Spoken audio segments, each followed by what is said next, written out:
Democrats have been calling for Trump's impeachment since his hand was on that inaugural Bible, and it won't stop till the day he hands over the keys to the White House. But is this really a wise move for the left?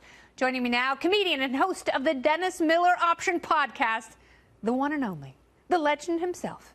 Dennis Miller is back. Hi, Dennis. Hi, Kennedy. How are you tonight? Hey. I'm doing well. I think this is very interesting because I'm trying to figure out what's a bigger gift to Republicans. Nancy Pelosi just existing in the realm that she is, or the talk of impeachment? What do you think? Well, I first off want to say how personally saddened I am that there's a human being on the planet named Al Green who is, ironically, that tone deaf. As somebody who, that's my favorite song, that really hurts me. And by the way, how many times do you think Al rehearsed the word hypothesize in a mirror that day? God. Did you hear him go through that? Yeah, he just biffed it.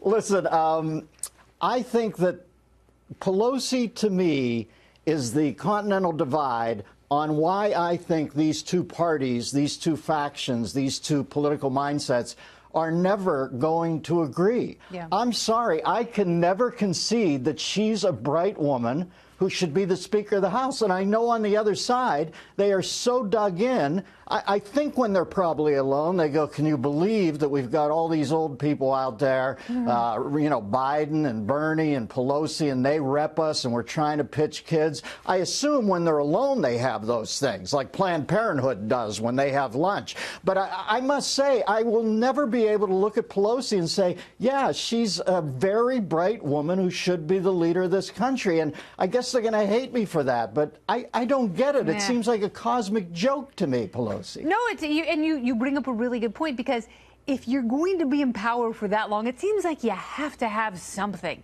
You have to have either charisma or intelligence or some sort of EQ, the ability to read people and empathize with them. She seems to have none of that. And no one admits to liking her. They're all kind of scared of her. And the only thing they'll say positively is that she's able to raise money. But Democrats, compared to Republicans, have had a really hard time raising money since President Trump got into office. So why, you know, and I don't think impeachment is the thing that's going to do her in. I think it's the fact that she is so unlikable. And there are all these, you know, younger freshmen House members who are like, yeah, no, I wouldn't vote for her, and I'm going to win again saying I won't. She'll destroy them. That's what she's got going for her. Yeah. She is a constant reminder to me of how screwed up our political system is. When you look at her, you know, everybody on that side of the aisle looks up and thinks, why her? Why does she have to rep us? Why does she have to front us? And the fact is, she's got the sharpest elbow. She would have no qualms about destroying a young representative's life. She is an addled pashmina mannequin. She never shuts up. It's just occasionally we have to hood her like a falcon so we can get some sleep at night.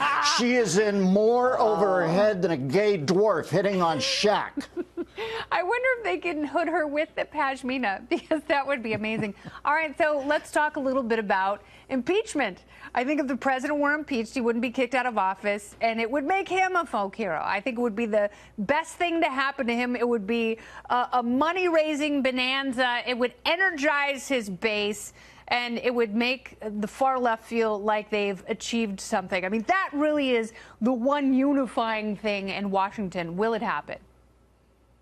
If I was Trump, I'd order a presidential order demanding it tomorrow. Say, file articles of impeachment against me. This is screwing the country up. Bring it on. What do you have? Yeah. Let's do this, and let's see what happens. And I'm not even kidding. Yeah. I would demand that they file articles of impeachment tomorrow and say this shouldn't be what this election is about. Let's do it right now. If you have something, put it on the table. If you don't, shut up and ride Pelosi off into the sunset. I think that's what's going to happen. I think they've overplayed their hands so much that honest to God, I can't see a way he loses now. And the fact that they all bet Pelosi, whether they're afraid of her or whether they think she should front the party, and Bernie Sanders and Joe Biden shows me that they're not as smart as they think they are. That is the old way. They're trying to pitch kids. Kids must look up and go, really? This is where I'm going to end up? In the swimming pool in Cocoon, for God's sakes? I don't think it's going to work. It's not even that warm, and the water's kind of stinky.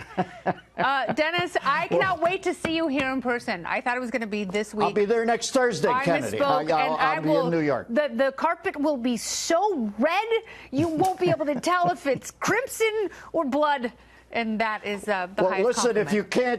if you can't get the carpet, get that Republican congressman from Kentucky's weave. And by the way, if we are going to waterboard people, I'd say that we use a neosynephrine because it's liquid in the application, but then eventually it's a drying agent, and I think we can skirt Geneva Conventions there. There you go. That's my advice for the night. Waterboard with neosynephrine. And the executive order and neosynephrine only. Dennis Miller, thank you so much.